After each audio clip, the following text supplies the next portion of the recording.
पूरे देश को खबरदार हो जाना चाहिए। हमारे देश के अंदर पाकिस्तान के आतंकवादी एजेंट फिर से एक्टिव हो चुके हैं। ये कश्मीर में अलगाव और आतंक के पार्ट 2 की साजिश में जुट गए हैं।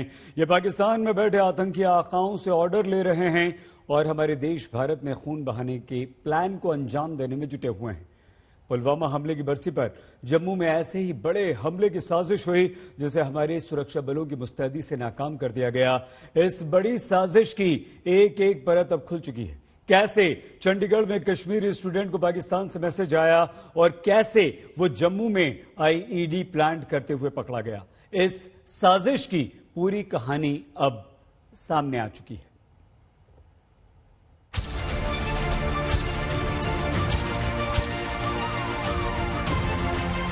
पिछले 2 रोज से हम लोग बहुत बड़ी अलर्ट साउंड करके चल रहे हैं, क्योंकि जम्मू कश्मीर में इस बात की अलग अलग एजेंसी से और पुलिस के जरिए से रिपोर्ट आ रही थी कि ये कोई ना कोई बड़ी जो कार्रवाई आज के दिन पुलवामा के अटैक के दिन दूसरी एनिवर्सरी के दिन कहीं ना कहीं अंजाम देंगे। हमने एक सुहेल नाम के लड़के को गिरफ्तार किया जो सस्पिशियस कंडीशन में वहां पर घूम रहा था। सुरक्षा एजेंसियां और हमारे जवान अलर्ट न होते, इतनी चेकिंग और गश्त न होती, हाई अलर्ट न होता तो पुलवामा अटैक की बरसी पर आज न जाने क्या होता। जम्मू शहर बच गया। हर इम्पोर्टेंट लोकेशन पे हमारी हाई अलर्ट थी, हर नाके को अलर्ट किया गया था और कल रात दौराने चेकिंग और गश्त हमने एक सुहेल नाम के लड़के को गिरफ्तार किया जो सस्पिशियस कंडीशन में वहां पे घूम रहा था। उसके हाथ में एक बैग थी और जब उससे पूछताछ हुई तो बैग से तकरीबन 6-6.5 किलो की एक बहुत बड़ी आईडी बरामद हुई जो एक्टिवेटेड नहीं थी। 6 से 6.5 किलो विस्फोटक से जम्मू को दहलाने की साजिश थी। आतंकियों ने पुलवामा जैसा प्लान बनाया था, लेकिन जम्मू कश्मीर पुलिस ने प्लान को अंजाम देने वाले को पकड़ा और साजिश के एक एक तार का भी पता चल गया। जम्मू में जिसके पास से 6.5 किलो आईईडी मिली उसका नाम सुहेल है। वो एक नर्सिंग स्टूडेंट है और चंडीगढ़ में पढ़ाई करता है। आईईडी लगाने का मैसेज पाकिस्तान के अल बद्र आतंकी संगठन से मिला था। इस साजिश में सुहेल के साथी काजी वसीम, आबिद नबी और अतहर शकील खान नाम का व्यक्ति भी था। पूछताछ के दौरान उसने और भी बताया कि इस आईडी को रखने के बाद उसने एक फ्लाइट लेना था श्रीनगर के लिए और फ्लाइट लेके श्रीनगर पहुंचना था, जहां पे अतहर शकील खान नाम का एक आदमी जो अलबदर तंजीम का ओवरग्राउंड वर्कर है, काफी हाई रैंकिंग ओवरग्राउंड वर्कर है, उसने इसको रिसीव करना था और उसके बाद ये एक्टिव हो जाता तंजीम के साथ। तो ये इसकी प्लान थी। यानी पुलवामा की बरसी पर जम्मू में हमले के लिए पाकिस्तान के अल बद्र आतंकी संगठन ने पूरा प्लान बना लिया था। इस प्लान को अंजाम देने वाले आतंकवादियों और इन्हें मदद देने वाले ओवरग्राउंड वर्कर्स को भी तैयार कर लिया गया था। जम्मू में 4 जगहों पर आतंकियों ने टारगेट किया। रघुनाथ मंदिर, बस स्टैंड, रेलवे स्टेशन और जूलर्स मार्केट, लखदाता बाजार, इनमें से किसी एक जगह पर आईडी प्लेस करने के लिए कहा गया था। 14 फरवरी यानी कि पुलवामा आतंकी जो वारदात हुई थी, आतंकी हमला हुआ था, उसकी जो आज दूसरी बरसी है, उस पर आतंकवादी एक बहुत बड़ी वारदात को अंजाम देने वाले हैं। तो उस इनपुट पर जो है जो सुरक्षा बल हैं पूरी तरह से अलर्ट थे।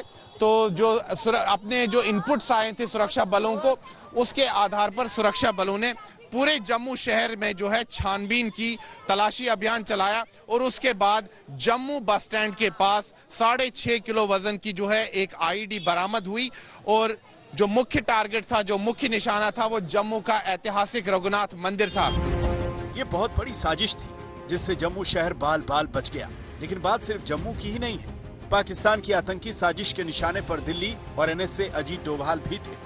इसका खुलासा कश्मीर में 2 बड़े आतंकी कमांडर्स के पकड़े जाने के बाद हुआ है। इसमें हदायतुल्लाह मलिक नाम का कमांडर आतंकी संगठन लश्कर मुस्तफा का है, जो कश्मीर में जैश ए मोहम्मद का नया नाम है। इसके अलावा जहूर उर्फ खालिद, जो लश्कर तैयबा के कश्मीर में नए नाम TRF का कमांडर है। आशिक नेंगरू अभी पाकिस्तान से पाकिस्तानी एजेंसियों के इशारे पर दहशतगर्दी को डायरेक्शन दे रहा है और दहशतगर्दी की लॉजिस्टिक और बाकी इंतजाम कर रहा है।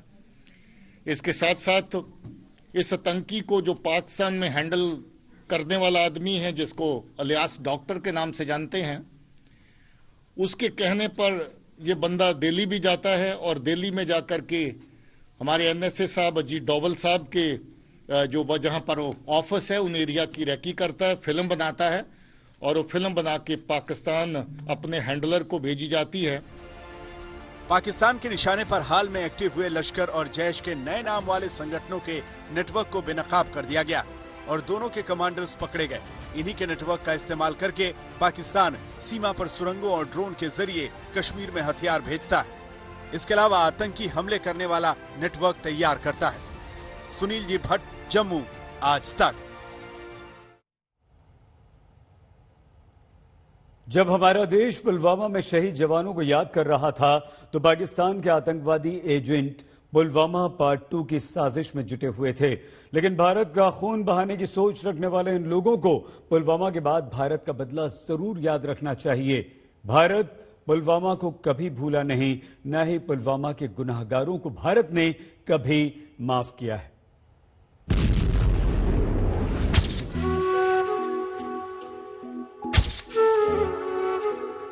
We are proud of our security forces. देशवासियों के दिल में कितनी आग है। जो आग आपके दिल में है, वही आग मेरे दिल में है। फिर 12 दिन में ही भारत ने बदला ले लिया। अपने 39 शहीद बेटों को देश ने सच्ची श्रद्धांजलि दी, जो आतंक से लड़ाई में देश पर कुर्बान हो गए थे। जो कैमरे में आप पीछे देख रहे हैं, जो वार मेमोरियल यहाँ पर बना है, जो यहाँ पर उन जवानों के सभी नाम लिखे हैं, उन 40 जवानों के जिन्होंने देश के लिए अपनी जानें निछावर की थी उस सबसे बड़े जम्मू कश्मीर में हुए आतंकी हमले के बाद। उसके बाद आपने देखा कि कितना सारा बदल गया, पाकिस्तान के साथ युद्ध के हालात बन गए। एनआईए ने एक विस्तार से जांच की उस पूरे आतंकी घटना की और उसमें जितने भी मुलव्वस लोग थे या तो उनको मारा गया है अलग अलग मुठभेड़ों में या फिर जो बाकी थे उनको गिरफ्तार किया गया है। और तह तक पहुंची थी एनआईए से कि किस तरह से एक बारूद से भरी गाड़ी को पुलवामा के पास बारूद लोड किया गया था। फिर उसमें एक मुकामी जो है सुसाइड अटैकर जो है जैश मोहम्मद का, वो नेशनल हाईवे तक वो गाड़ी लेकर आया था और उसके बाद उस गाड़ी से सीधे सीआरपीएफ कानवाई में उसने वो गाड़ी डाल दी थी, जिसमें सीआरपीएफ के 40 जवान जो हैं वो शहीद हुए थे। यह हमला देश को झकझोरने वाला था। 14 फरवरी का दिन था। दोपहर के 3 बजे श्रीनगर हाईवे पर सीआरपीएफ के काफिले में जैश के आतंकवादियों ने विस्फोटकों से भरी गाड़ी भिड़ा दी। बसों के परखच्चे उड़ गए। आतंकी आदिल अहमद डार अपने घर से 10 किलोमीटर दूर विस्फोटकों से भरी गाड़ी से लेधपुरा में श्रीनगर हाईवे पर आया, जहां सीआरपीएफ का काफिला जम्मू से श्रीनगर जा रहा था। काफिले में सीआरपीएफ की करीब 78 बसें और 2500 से ज्यादा जवान थे। 350 किलोग्राम विस्फोटक से भरी गाड़ी से आतंकी आदिल ने इस काफिले में टक्कर मार दी और फिर वो हुआ जो देश ने पहले कभी नहीं देखा।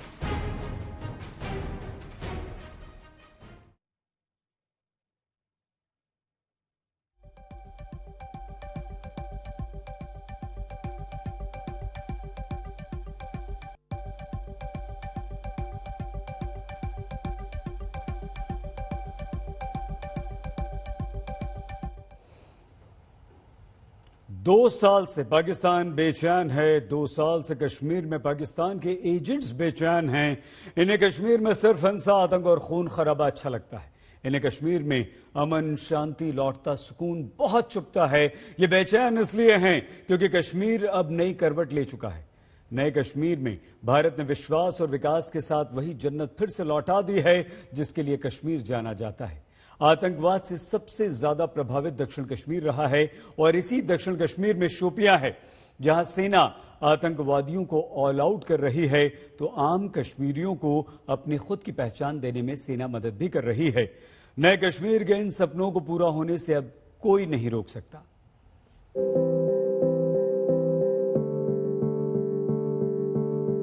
ये कश्मीर है और यहाँ आजादी है सपनों को देखने की। जिम्मेदारी उठाई है भारतीय सेना ने उन सपनों को पूरा करने की। कौन नहीं चाहता अपने पैरों पर खड़ा हुआ जाए। स्वावलंबन सबकी जरूरत होती है। जो महिलाओं की सेल्फ हेल्प ग्रुप्स होती हैं वो आपको देश के बाकी हिस्सों में तो सामान्य लगेंगी, लेकिन कश्मीर में, दक्षिण कश्मीर में, शोपियां में इस तरह की चीज अगर देखने के लिए मिल रही है तो हमें लगता है कि ये हौसले और हिम्मत की अपनी कहानी हो जाती है। सबसे पहले आप लोगों ने क्या सीखा? क्या स्टिचिंग भी सीखी यहाँ पर? बिल्कुल मैम, यस। तो अब अपनी जरूरत का सारा काम कर सकते हैं? जी मैम, बिल्कुल। उसमें कोई दिक्कत नहीं होगी, अपनी जरूरत का सारा काम होगा। जी मैम। इस क्लास में बैठी ये सभी लड़कियां शोपियां के अलग अलग गांव से आई हैं और यहाँ पर सबसे अधिक होने वाली फसल सेब से तरह तरह की चीजें बनाना सीख रही हैं। अभी इसे एप्पल डिस्ट्रिक्ट कहा जाता है। जी मैम, शोपियां को यही इसी नाम से ज्यादा मशहूर है कि एप्पल डिस्ट्रिक्ट इसको कहा जाता है। यहाँ पे बहुत सारे स्टूडेंट्स हैं जो खुद कुछ करना चाहते हैं। खासकर लेडीज की बात करें तो, गर्ल्स की बात करें तो वो चाहती है हम इंडिपेंडेंट हो, हम खुद कुछ करें, तो वो सबसे बड़ी अच्छी बात है। तो आज हम उनको इसी बारे में सिखा रहे हैं कि कौन से, अगर हम कोई भी, चाहे कोई चटनी हो, चाहे कोई पिकल्स हो। अगर किसी को शांति देखनी है तो आतंकी चोला, बंदूक और नफरत की नजर नीची करके देखना होगा।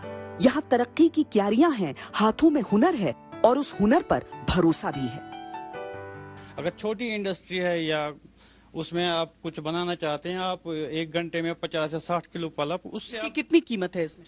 This is almost 45,000। और ये इसका आगे क्या होगा? ये दिया जाएगा? ये इनको दिया जाएगा free of cost? Free of cost machine दी जाएगी। अगर ये ग्रुप्स में भी या इंडिविजुअली भी कर सकते हैं, पल्प बना सकते हैं, पल्प की पैकिंग कर सकते हैं, फिर जूस वाली इंडस्ट्रीज को पल्प दे सकते हैं। कुछ लोगों को बहुत बुरा लगेगा, लेकिन फिर भी बता दें कि ये तस्वीरें दक्षिण कश्मीर के उस शोपियां की हैं जहां पाकिस्तान ने सबसे ज्यादा बारूद बिछाया था। लेकिन सदमा लगेगा उन लोगों को ये जानकर कि वो बारूद फुस हो चुका है।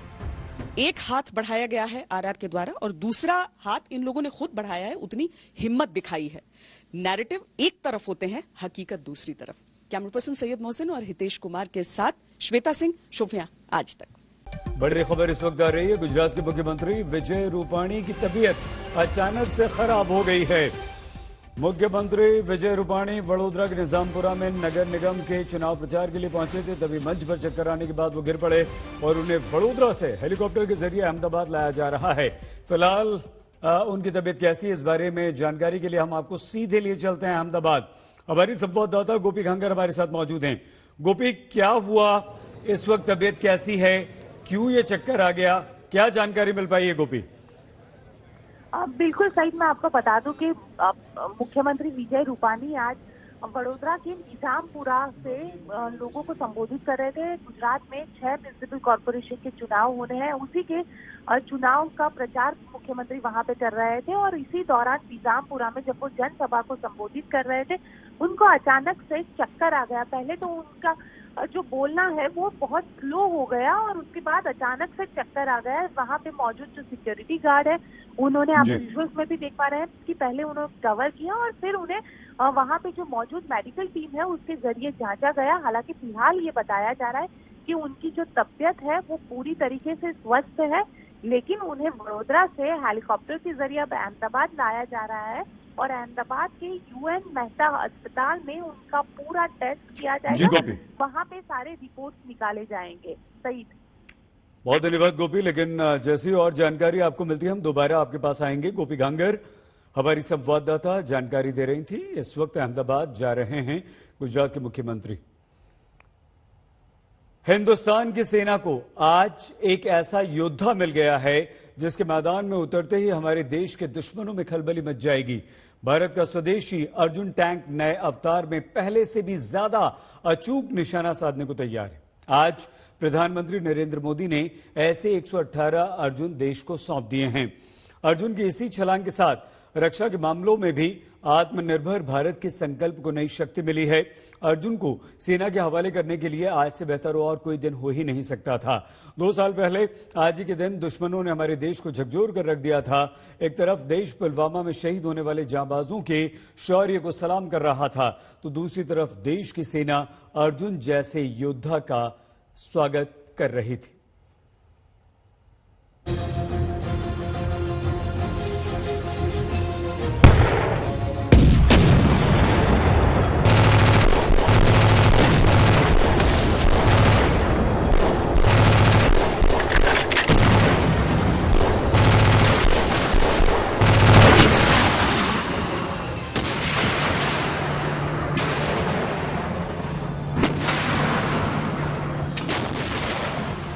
भारतीय सेना का हंटर किलर है। ये आत्मनिर्भर भारत की नई धमक है। ये स्वदेशी का दम है। सेना इसे अर्जुन कहकर पुकारती है। महाभारत के महाबली अर्जुन की तरह ही नए दौर का ये विध्वंसक शत्रु के पूर्ण सर्वनाश की गारंटी, अभेद निशाना, शक्ति अजेय। आज चेन्नई में प्रधानमंत्री नरेंद्र मोदी ने आत्मनिर्भर भारत के नए योद्धा का स्वागत खुद किया। पीएम ने अर्जुन टैंक के बेड़े का निरीक्षण किया और सीरीज के सबसे आधुनिक टैंक को सेना के सुपुर्द कर दिया। I am proud to dedicate to the country one more warrior to protect our frontiers. I am proud to hand over the indigenously designed and manufactured main battle tank Arjun mark 1A। Arjun सेना का अभेद्य हथियार है। युद्ध के मैदान में जब तक अर्जुन खड़ा है, तब तक दुश्मन अपने पांव जमाने की सोच भी नहीं सकता। सबसे बड़ी बात यह है कि अर्जुन टैंक स्वदेशी भारत में ही डिजाइन किया गया है और भारत में ही बनाया गया है। They have shown time and again that they are fully capable of protecting our motherland. Time and again, they have also shown India believes in peace, but India will protect sovereignty at all costs. सेना के पास पहले से 124 Arjun tank है। अब नए तकनीक से lace 118 Arjun MK-1A की ताकत भी सेना को मिल गई। अब 2 नए टैंक रेजिमेंट बनेंगे। अर्जुन टैंक में 71 बड़े अपडेट करके मार्क 1A का वर्जन तैयार किया गया। इसकी तैनाती पाकिस्तान बॉर्डर से चीन सीमा तक होगी। मौजूदा दौर की लड़ाई से निपटने के लिए नए अर्जुन MK-1A टैंक को सभी तरह की आधुनिक तकनीक से लैस किया गया है। ये आसानी से अपने लक्ष्य को ढूंढ सकता है। दुश्मन द्वारा बिछाई गई माइंस को हटाकर ये आगे बढ़ सकता है। केमिकल अटैक से निपटने के लिए इसमें स्पेशल सेंसर लगाए गए हैं। चीन और पाकिस्तान के खिलाफ सरहद पर बढ़ती चुनौती से निपटने के लिए नया अर्जुन टैंक कारगर हथियार साबित होगा। देश के दुश्मनों ने अर्जुन की हुंकार पिछले साल 14 नवंबर को ही साफ तौर पर सुन ली थी, जब जैसलमेर में पीएम मोदी ने इस अत्याधुनिक टैंक की सवारी की थी। फौजी वर्दी में अर्जुन पर सवार होकर पीएम मोदी ने दुनिया को साफ संदेश दिया था कि अपनी सरहदों की रक्षा के लिए भारत दूसरों पर नहीं बल्कि अपनी ताकत पर भरोसा करता है। So that in the coming years, armed forces will have maximum indigenous content-based equipment. That's the significance. So it is the step towards making the country complete Atmanirbhar. पूरी तरह से भारत में बनाया गया अर्जुन मार्क टैंक जंगी इतिहास के नए दौर की कहानी सुनाता है। इसकी खासियत को ध्यान से सुनेंगे तो समझ पाएंगे कि इस टैंक का नाम अर्जुन क्यों पड़ा। अर्जुन टैंक में 120 mm की बैरल लगाई गई सुपर वेग गोला बारूद किसी भी कवच को तोड़ सकता है। टैंक 7.62 mm मशीन गन और 1.7 mm एंटी एयरक्राफ्ट गन से लैस है। टैंक में थर्मल इमेजर लगाए गए, इससे गनर और कमांडर अंधेरे, धुएं, धूल और धुंध में भी तेजी से हमला कर सकते हैं। अत्याधुनिक GPS नेविगेशन सिस्टम अर्जुन को लक्ष्य की तरफ बढ़ते रहने में मदद करता है। दिन और रात के साथ सभी प्रकार के मौसम में हमले की क्षमता है। टैंक में दमदार ट्रांसमिशन सिस्टम लगा। बेहतर विजन से लैस इस टैंक से दुश्मन पर पहले वार करने की ताकत मिलती है। टैंक पर ग्रेनेड और मिसाइलों के हमले का असर नहीं होता। टैंक में स्पेशल सेंसर लगाए गए हैं जो हमले से इसकी रक्षा करते हैं। इससे भारत की जो डिफेंस इंडस्ट्री है, MSMEs हैं और जिस प्रकार से पूरे एंसिलरी सपोर्ट सिस्टम है, उसके अंदर में एक अलग ही उत्साह आया है। और ये बात पक्की है कि इस कदम के साथ में जो पहले हम अपने डिफेंस मटेरियल के लिए फॉरेन पार्ट्स के ऊपर में डिपेंड करते थे, वो खत्म हो जाएगा या कम हो जाएगा। अर्जुन 60 टन का होने के बावजूद 67 किलोमीटर प्रति घंटे की रफ्तार पकड़ सकता है और 500 किलोमीटर तक दोबारा ईंधन की जरूरत इसमें नहीं होती। ये हंटर किलर है, यानी अपने लक्ष्य को ढूंढ कर वार कर सकता है। तो गर्व कीजिए कि हमारे वैज्ञानिकों और रक्षा विशेषज्ञों ने देश को विश्व स्तर का स्वदेशी टैंक देकर न सिर्फ आत्मनिर्भर बनाया है, बल्कि लाखों डॉलर भी बचाए हैं। अर्जुन टैंक की गर्जना चीनी खैरात से कबाड़ हथियारों का जखीरा जुटाने वाले पाकिस्तान को भी सन्न कर देगी। चीन तो पहले ही लेह में इसकी तैनाती और दम को देख चुका है। चीन की आंखों में अर्जुन तीर की तरह धंस जाएगा। चेन्नई से प्रमोद माधव के साथ मंजीत नेगी, दिल्ली, आज तक। 2004 में हमारी सेना में देश में ही निर्मित अर्जुन टैंक्स को शामिल किया गया था। इस टैंक को काम में लेने के बाद सेना ने इसके उन्नत वर्जन के लिए 72 तरह के सुधारों की मांग की थी। डीआरडीओ ने सेना के सुझावों को शामिल करते हुए बिल्कुल नया हंटर किलर टैंक तैयार किया। मौजूदा समय में यह दुनिया के बेहतरीन टैंक्स में से एक है। दुनिया के 5 शक्तिशाली टैंकों की अगर बात करें तो लियोपार्ड 2A7 जर्मनी के 2 ब्लैक पैंथर्स, दक्षिण Korea M1A2 SCP, America Challenger 2, Britain अमार्टा, रूस। भारत का स्वदेशी अर्जुन टैंक भी दुनिया के बेहतरीन टैंक्स में शामिल है। सबसे विशेष बात यह है कि यह पूरी तरह से स्वदेशी है, यानी कि हमारे ही वैज्ञानिकों, साइंटिस्ट, इंजीनियर्स ने बनाया है देश में ही। आत्मनिर्भर भारत का मिशन तभी पूरा होगा जब हमारा डिफेंस सेक्टर भी हम उसमें आत्मनिर्भरता प्राप्त कर लेंगे और रक्षा सौदों के लिए दूसरों देशों की तरफ नहीं देखेंगे। ये हमारे आत्मविश्वास को भी बढ़ाएगा और इसीलिए पिछले कुछ वर्षों में हमारे देश में बने हथियारों को सेना में शामिल करने पर जोर दिया गया। ब्लूप्रिंट तैयार किया गया और जमीन पर भी उसे उतारा गया। इसमें हमारे रक्षा क्षेत्र से जुड़े वैज्ञानिकों और विशेषज्ञों की भी भूमिका तारीफ के लायक है। अगर हम 2015 की बात करें तो स्वदेशी हथियारों को सेना में शामिल करने में उस समय काफी तेजी आई। इसी साल जनवरी में सरकार ने बड़ा फैसला लेते हुए 83 नए तेजस एयरक्राफ्ट्स का करार किया। अप्रैल 2019 में थल सेना को बोफोर्स तोप का देसी अवतार धनुष मिला। ये तोप कहीं भी इस्तेमाल की जा सकती है। साल 2017 में नौसेना को देश में बने INS कलवरी मिला। साल 2017 में ही एयरबोर्न अर्ली वार्निंग सिस्टम नेत्र सेना में शामिल किया गया। 2016 में स्वदेशी लड़ाकू विमान तेजस को वायुसेना में हमने शामिल किया। साल 2015 में आकाश मिसाइल सिस्टम को हरी झंडी मिली। तो ये हमारी शक्ति है। अभी कई हथियार फाइनल परीक्षण के दौर से गुजर रहे हैं और जल्द ही इन्हें सेना में शामिल कर लिया जाएगा। हथियारों के मामले में आत्मनिर्भर बनना न सिर्फ पैसों को बचाता है बल्कि आत्मसम्मान का हमारे अंदर बोध भी करवाता है। खबरदार में अब उत्तराखंड त्रासदी की खबर। 8 दिन हो चुके हैं लेकिन तपोवन में अब भी जिंदगी की जंग चल रही है। सुरंग से लोगों को निकालने का काम चल रहा है।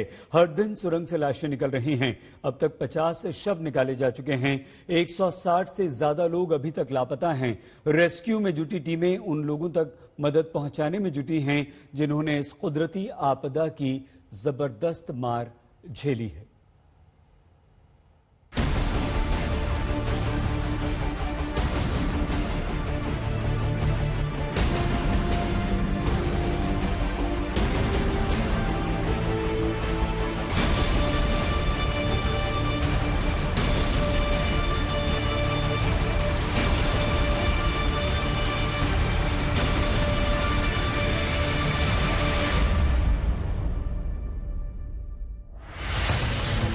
कुदरत के इस कहर को बीते अब 8 दिन हो गए हैं। शवों का मिलना अब भी जारी है।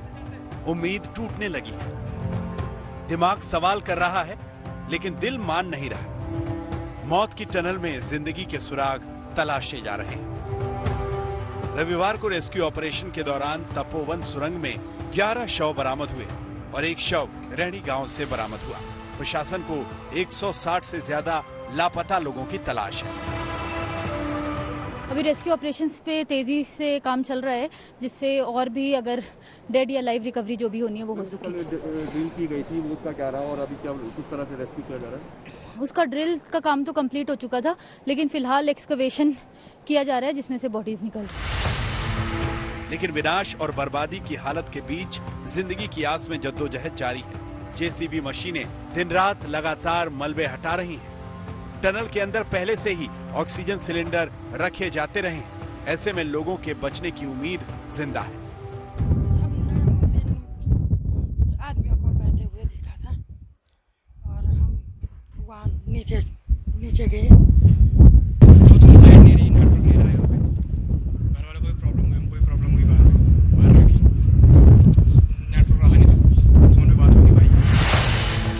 रेस्क्यू ऑपरेशन की सबसे बड़ी चुनौतियों को समझें तो राहत दल को 2.5 किलोमीटर लंबी तपोवन सुरंग से मलबा निकालने में बेहद मुश्किलों का सामना करना पड़ रहा है। बचाव दल को रास्ता बनाने के लिए टनल के अंदर ड्रिल करना पड़ रहा है।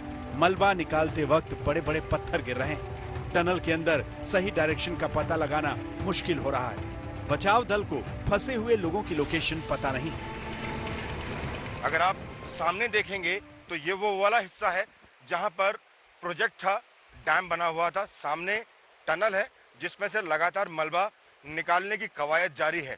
अगर आप टनल के बिल्कुल सामने देखेंगे नीचे नदी की ओर तो अंदाजा हो जाएगा कि कितना मलबा अभी तक बाहर निकाला जा चुका है। इससे 10 गुना ज्यादा मलबा अभी टनल के अंदर है क्योंकि टनल बेहद लंबी है। यह वजह है कि राहत दल की तमाम कोशिशों के बावजूद टनल से मलबा निकालने का काम पूरा नहीं हो पाया है। सूत्रों के मुताबिक अभी टनल का 165 मीटर का हिस्सा ही साफ हो पाया है। तपोवन में आई तबाही का अंदाजा डैम की हालत को देखकर लगा सकते हैं, जहां सिर्फ मलबा ही मलबा रह गया। ये जो एक्सक्लूसिव तस्वीरें आप देख रहे हैं ये सिर्फ और सिर्फ आज तक पर देख रहे हैं। आप देखिए ये डैम का वो हिस्सा है जो पिछले 7 और 8 दिन से लोगों ने कभी देखा ही नहीं था। अगर इस मजबूत डैम की ये हालत है तो सोचिए जरा इंसानी जिंदगी की क्या हालत होगी। इस त्रासदी में 160 लोग अब तक लापता हैं। दलदल के बीच उतरी एनडीआरएफ की टीम उनके निशान तलाश रही है। उम्मीद यही है कि कहीं कोई मिल जाए। इतने गहरे गारे के अंदर कौन सा कुशल होगा ये कहना अभी बेहद मुश्किल है। टनल की बात करें, टनल में अभी भी रेस्क्यू ऑपरेशन जारी है, लेकिन ये रेस्क्यू ऑपरेशन आज ही शुरू हुआ है कि लोगों को तलाशा जा सके या लापता जो लोग हैं उनके बारे में कुछ खोज खबर ली जा सके। प्रशासन के सामने दूसरी चुनौती ग्रामीणों को राहत देने की है। त्रासदी से 13 गांवों का संपर्क पूरी तरह से कट गया था। प्रशासन ने अस्थायी पुल का इंतजाम कर रास्ता बनाया। आज तक की टीम 2 घंटे की पैदल चढ़ाई के बाद एक गांव तक पहुंची तो लोगों ने 7 फरवरी के खौफनाक मंजर को अपनी जुबान से बयान किया। सर ये तो मेरे आंखों के सामने आया। मैं पहली बार था उसी पुल के बगल पे, मेरे सामने आया पूरा ये मलबा इकट्ठा ही पूरा ही। ऐसा लग रहा था कि पूरा पहाड़ टूट गया होगा। उस टाइम इतना बड़ा बाहर नहीं आया जितना बड़ा आपके बाहर आ रखा है। 7 साल पहले केदार की तबाही में भोले बाबा के मंदिर को खरोच तक नहीं आई थी। तपोवन में भी पूरा डैम तिनके की तरह बिखर गया, लेकिन डैम के बिल्कुल पास मौजूद मंदिर पूरी तरह सुरक्षित रहा। गारा जो है वो बिल्कुल ऊपर तक दिखाई देगा आपको, लेकिन आस्था का केंद्र ये मंदिर इतनी बड़ी चट्टानों की तरह मजबूत, दीवारों को तो तबाही के पानी ने नेस्तनाबूद कर दिया, मगर इस मंदिर को छू नहीं पाए। ये मंदिर अभी भी वैसा खड़ा हुआ है। तबाही इतनी बड़ी है कि यहाँ सब कुछ सामान्य होने में लंबा वक्त लगेगा, लेकिन अभी टनल में जिंदगी की तलाश सबसे अहम है। बचाव दल को तमाम कोशिशों के बावजूद अभी तक कामयाबी नहीं मिली है। वक्त की मांग यही है कि रेस्क्यू ऑपरेशन जल्द पूरा कर लोगों के जख्मों को कम किया जा सके। तपोवन चमोली से दिलीप सिंह राठौर के साथ आज तक ब्यूरो। आरजेडी नेता तेज प्रताप यादव ने पटना में आरजेडी दफ्तर में ही हंगामा खड़ा कर दिया। उनका गुस्सा आरजेडी के बिहार अध्यक्ष जगदानंद सिंह पर फूटा। तेज प्रताप ने कहा कि जगदानंद पार्टी के विधायकों कार्यकर्ताओं की अनदेखी करते हैं। उन्होंने लालू प्रसाद यादव की बीमारी के लिए भी जगदानंद जैसे नेताओं को जिम्मेदार ठहराया, लेकिन जगदानंद तेज प्रताप के इस गुस्से को घर का मामला बता रहे हैं।